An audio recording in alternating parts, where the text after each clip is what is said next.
Welcome to the Rim Break Rodeo. We hope this video helps. You start by confirming the exact tracker model and compatible SIM, because mismatched bands or inactive data will stop everything. Once done, charge the device fully or wire it to the bike's power harness so you won't lose power during setup. Next, insert the activated SIM and enable cellular data and GPS in the unit. This allows satellite lock and server communication. Make sure the tracker gets a clear sky view for the first lock, then move to pairing and configuration. You'll mount and hardwire the tracker now. Place it under the seat or inside the frame using double-sided tape and a vibration damper so GPS reception remains stable.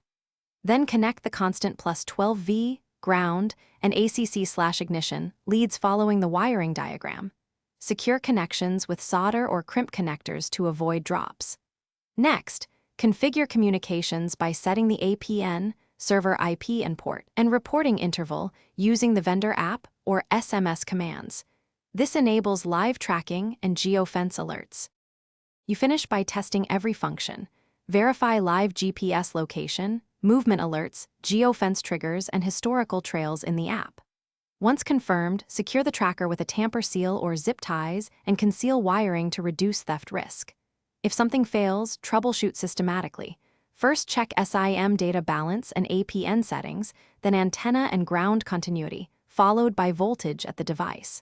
If intermittent, reduce reporting rate and inspect for electrical noise. Replace the battery if voltage drops under 11 volts. Thanks for watching. Consider subscribing if we helped you.